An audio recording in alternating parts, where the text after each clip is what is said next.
Hello friends, मैं आपका दोस्त आर के सिंह और आप देख रहे हैं आर के सिंह एकेडमी। जैसा कि आप जानते हैं, अभी आज का दिन 1 अप्रैल है और नए नए चीज़ें नई नई सेशंस के शुरुआत हो चुकी है बच्चों के लिए। सीबीएसई स्कूल्स की आज के दिन नई सेशन स्टार्ट होती है 1 अप्रैल। और मैंने प्रीवियस वीडियो में बताया था कि 1 अप्रैल जो है फिनेंशियल ईयर का भी स्टार्टिंग डे होता है, जिसको खाता बही स्टार्ट होते हैं। लेकिन आज मैं बिल्कुल ही अलग जनरल नॉलेज से रिलेटेड एक आपको वीडियो शेयर करने जा रहा हूँ, एक पर्सन को शेयर करने जा रहा हूँ, बताने जा रहा हूँ उनके बारे में। तो आज का जो वीडियो है वो है तिब्बतियन धर्मगुरु दलाई लामा के बारे में। तो मैं आपको पहले बता दूं, तिब्बत का इतिहास बता दूं। तिब्बत एक छोटा सा प्रोविंस है चाइना का। चाइना जो कंट्री है वो उससे अलग हट करके ये पहाड़ पर, हिमालय के पहाड़ पर बसा हुआ धर्म के आधार पर ये बसा हुआ ये एक ऑर्गेनाइजेशन बोल सकते हैं, छोटी सी संस्था है। तो इस संस्था में जो लोग हैं उसमें अपने आप को धर्म गुरु मान करके, अगर मैं आपको बता दूं तो चाइना से अलग हट करके अपने कंट्री की स्वायत्तता के लिए लड़ाई लड़ रहे दलाई लामा लोग हैं। और अभी तक 14 दलाई लामा हो चुके हैं। Dalai Lama first, second, third, fourth, fifth, six, 7, 8, 9, 10, 11, 12, 13, 14।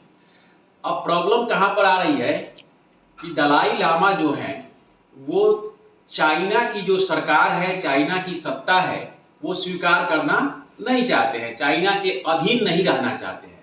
तो दलाई लामा है क्या? दलाई लामा एक बौद्धिस्ट हैं, तिब्बतियन धर्मगुरु हैं।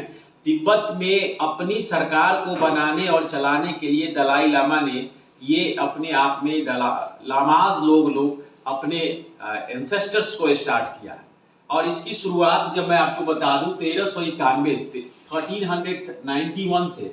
तो ये पहला, आप ध्यान से देखिएगा, फर्स्ट दलाई लामा जेंदुन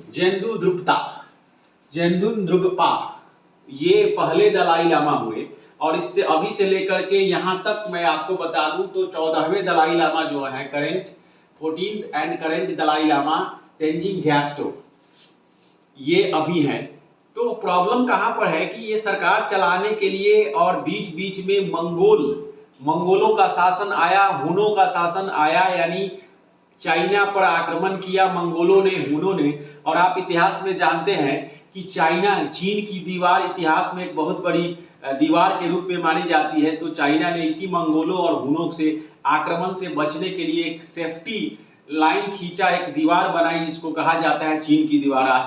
आश्चर्यजनक चीजों में ये भी आता है। तो लेकिन चीन की दीवार के बनने के बावजूद भी ये लोग उनकी स्वायत्तता स्वीकार नहीं करना चाह रहे थे, खुश नहीं थे। जिस समय हमारे यहाँ नालंदा ओपन यूनिवर्सिटी हुआ करता था, नालंदा विश्वविद्यालय, उस समय से हमारे यहाँ भारत में बौद्धिस्ट धर्म गुरुओं का आना जाना रहा। और नालंदा में सबसे ज्यादा जो पढ़ने वाले लोग गुरु थे, स्टूडेंट्स थे और साथ साथ शिक्षक भी थे उस समय, वो बौद्धिस्ट सबसे ज्यादा थे। तो बौद्ध धर्म गुरु के जो संस्थापक आप कह सकते हैं वो दलाई लामा हैं। और अभी तक से लेकर के इसके जस्ट पहले करमापा लापा का नाम सुने होंगे, ये दलाई लामा। अब मैं आपको बता देता हूं कि दलाई का मतलब होता है ओशियन और बिग। ओशियन मतलब महासागर, बिग मतलब बड़ा। तो ये जो लोग हैं आज भी स्ट्रगल कर रहे हैं कि किस तरह से तिब्बत एक अपना राष्ट्र बन सके, अपना स्वयं का स्वायत्त राष्ट्र बन सके, जिससे कि चाइना से कोई कनेक्शन नहीं है।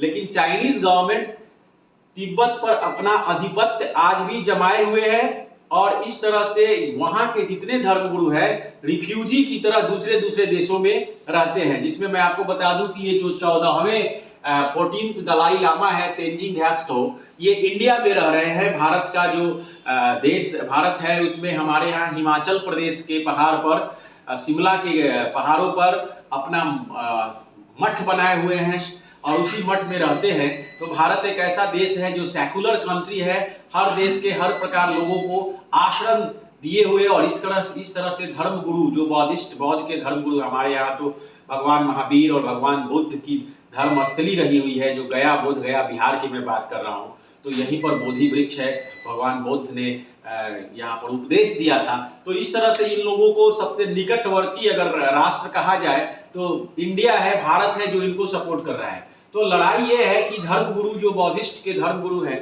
वो चीन की सरकार की अधीन रहने के लिए आज भी तैयार नहीं है। इस कारण से चाइना जो है वो चाहता है कि तिब्बत जो है वो एक छोटा सा जो भी स्वायत्त प्रोविंशियल बना रहा है वो अपने आप में मिला ले। और आज की स्थिति में है कि चाइना तिब्बत पर अपना आधिपत्य जमाए हुए, अपनी सेनाओं को वहां पर रखे हुए निगरानी रखता है। और लेकिन दलाई लामाज लोग हैं वो नहीं चाहते हैं कि चाइना तिब्बत पर अपना अधिकार जमाए, इसलिए ये डिस्प्यूट चल रहा है। और ये डिस्प्यूट चाइना पूरी तरह से जो स्वायत्तता चाहती है कि तिब्बत भी हमारे साथ मिल जाए, लेकिन लामाज लोग नहीं चाहते हैं। तो आपको जानकारी ये मिल करके ये होगी कि इंडिया के लिए ये बहुत बड़ी बात है कि भारत सभी धर्म संप्रदाय के लिए सर्वधर्म संप्रदाय लेकर चलती है और इस हिसाब से लामाज को भी हम लोग सपोर्ट करते हैं। आने वाले समय में पता नहीं जो भी लामाज हैं जितने सारे 14 के बाद 15 क्या उनकी तिब्बत में अपनी सरकार बन पाएगी, वो लोग अपने वहाँ सरकार बना पाएंगे, रह पाएंगे, ये डिपेंड्स करता है फ्यूचर क्या स्थिति बनती है देश की और पूरे वर्ल्ड के मानचित्र पर। क्योंकि चाइना एक ऐसा कंट्री हो गया है जिसकी विस्तारवाद की जो उनकी नीतियां हैं उस हिसाब से तिब्बत को भी वो अपना राष्ट्र मानते हैं।